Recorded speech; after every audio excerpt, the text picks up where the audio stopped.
Kemudian uang muka belanja, nah ini mungkin ada pertanyaan, kenapa ada uang muka belanja besar sekali di tahun 2025? Itu adalah uang muka pembayaran motor listrik yang kemudian jadi ramai itu.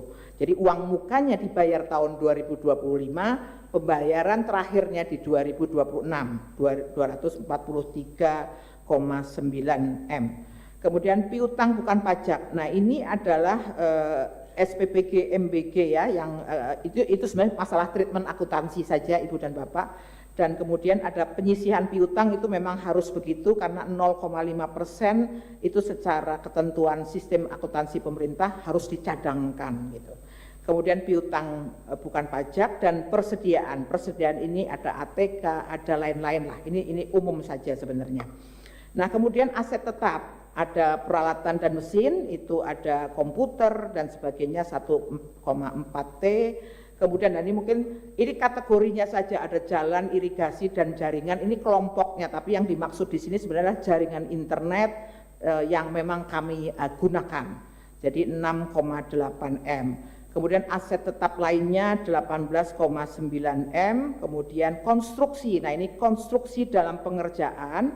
Ini adalah pencatatan atas uang muka yang sudah diberikan kepada 315 SPPG yang dibangun atas biaya APBN yang keluar dari BKN 375 yang penyelesaiannya seharusnya dibayar di tahun 2026, tapi di tahun 2026 ini belum bisa dieksekusi karena memang juga anggarannya tidak disediakan lagi oleh Kementerian Keuangan. Kemudian akumulasi penyusutan aset tetap itu sesuatu yang biasa. Kemudian aset tak berwujud adalah bentuknya software dan sebagainya. Kemudian dana yang dibatasi penggunaannya 1,9 dan akumulasi 68,8 M. Kemudian, nah ini Ibu dan Bapak, kami masih memiliki hutang kepada pihak ketiga. Next slide. Hutang kepada pihak ketiga sejumlah 1,4 T. Rinciannya nanti ada di belakang. Ini yang menjadi tugas kami untuk menyelesaikan, dan kami sudah berdiskusi dengan Direktorat Jenderal Anggaran karena memang ada banyak item yang kami minta mulai untuk dicicil lah, dibayar supaya mengurangi beban pikiran kami juga Pak, namanya utang kan harus diselesaikan. Nanti rinciannya ada di belakang. Kemudian ekuitas 3,5 T.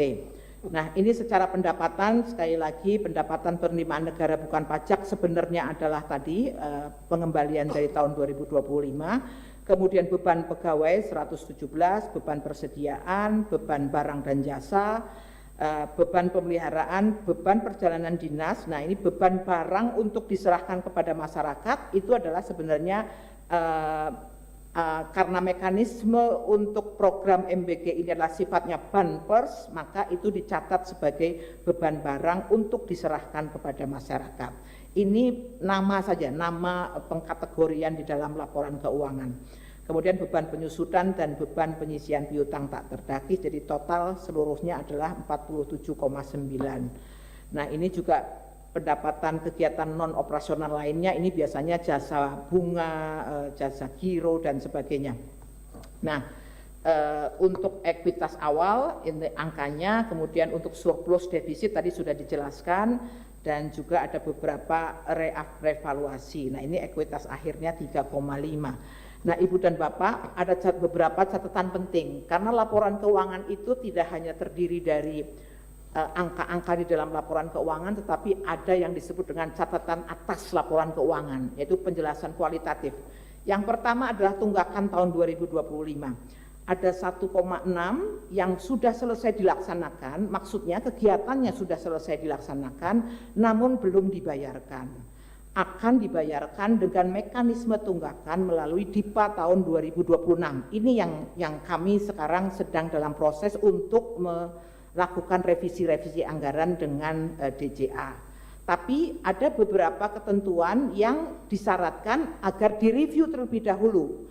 Ada nilai tertentu yang harus direview oleh KPA, ada nilai tertentu yang harus direview oleh inspektorat, ada nilai tertentu yang harus direview oleh BPKP. Ini yang masih dalam proses. Itu yang menyebabkan kami mungkin minta maaf kepada seluruh pihak ketiga yang mungkin ada tagihan kepada BGN, belum bisa semuanya kami laksanakan, kami bayarkan karena masih ada proses.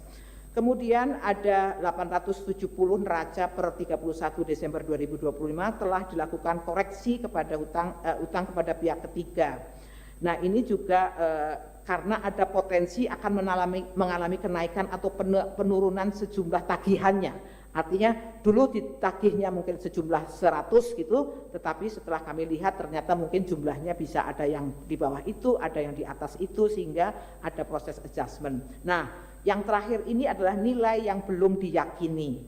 Artinya pihak DJA belum bisa menganggap ini diakui sebagai hutang kepada pihak ketiga karena belum memenuhi kualifikasi bahwa itu hutang kepada pihak ketiga. Ini juga berdasarkan hasil konfirmasi oleh BPK. Hasil review yang telah dilakukan oleh tim review tunggakan di internal kami sendiri, sehingga ini belum masuk ke dalam catatan laporan keuangan, tapi harus kami catat di dalam catatan atas laporan keuangan. Karena bagaimanapun juga ini adalah potensi tagihan yang harus kami selesaikan kepada pihak ketiga, sejumlah 743 M. Nah, kemudian ini berikutnya adalah rekening penampungan akhir tahun. Ini ada mekanisme disebut RPATA ya. RPATA itu sebenarnya penyelesaian pembayaran tahun 2025 sudah lewat tahun anggaran, tapi bisa diselesaikan. Nah, ini antara lain waktu itu dipakai untuk melunasi motor, untuk melunasi IoT, untuk melunasi beberapa proses pengadaan. Nah, kemudian termasuk ini yang 340 itu waktu itu ada koreksi dari rencana motor yang semula 25.000 menjadi 21.000 sehingga ada koreksi lagi. Tapi intinya yang sebelah kanan itu adalah semua yang terkait dengan motor listrik itu. Nah, kemudian ada 248 kontrak yang diproses melalui mekanisme RPATA, namun ini masih dibatasi penggunaannya, artinya masih diblokir lah oleh Kementerian Keuangan karena masih ada proses-proses yang ya mungkin Ibu Bapak tahu sendiri karena kebetulan ada beberapa permasalahan setelah itu. Nah, ini catatan penting juga di tahun 2025 program prioritas adalah program pemenuhan gizi nasional dan kemudian program dukungan manajemen. Jadi dua kelompok besar itu. Nah, Ibu dan Bapak, kami dengan rendah hati mengakui ada beberapa capaian yang sebenarnya tidak tercapai kalau dari sisi kinerja, angka-angkanya. Ya, jadi kalau di situ disebutkan rincian outputnya 18, alokasi anggaran 18,7 itu realisasi anggarannya 11, sekian. Maka memang capaian kami hanya 59%. Artinya sebenarnya secara kinerja belum memenuhi target gitu.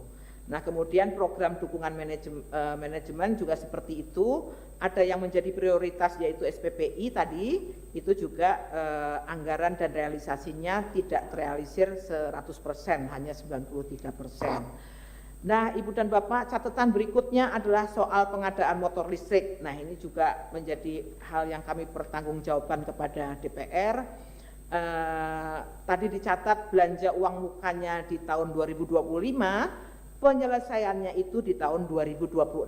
Jadi kalau di dalam laporan keuangan ini sebenarnya disebut subsequent event. Jadi sesuatu yang setelah tahun bukunya ditutup ada kejadian atau ada hal yang harus kami lunasi setelah tahun 2026. Ini nilainya 243, ini hanya uang mukanya saja yang kami catat di 2025. Untuk tahun 2026 ini sudah dilunasi, tetapi belum dicatat sebagai aset peralatan dan mesin definitif. Karena apa? Karena masih dalam proses penyidikan oleh kejaksaan. Nah, Ibu dan Bapak, ini kira-kira rincian next, mungkin ini slide-slide terakhir ya. Ini adalah rekapitulasi tunggakan-tunggakan yang kami harus selesaikan. Ada belanja bahan 16,1, ada sertifikasi 111 M, jasa konsultan, sewa, honor narasumber. Nah ini mohon maaf kami mungkin masih banyak hutang ke tempat lain.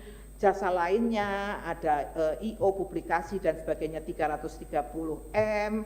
Kemudian kami juga masih punya hutang ke Unhan 7,3 M. Perjalanan dinas 684 juta, tunggakan banper 100 M, belanja modal dan seterusnya, totalnya 1,609. Tapi insya Allah kami akan lunasi, kami akan selesaikan di tahun 2026 ini. Nah Ibu dan Bapak, ini kira-kira nanti tunggakan yang akan kami bayarkan di tahun 2026 yang sementara ini memang alokasi anggarannya masih diblokir, tetapi beberapa hal yang memang sudah melewati proses review dan sudah sesuai dengan ketentuan memang akan segera dibayarkan oleh DJA.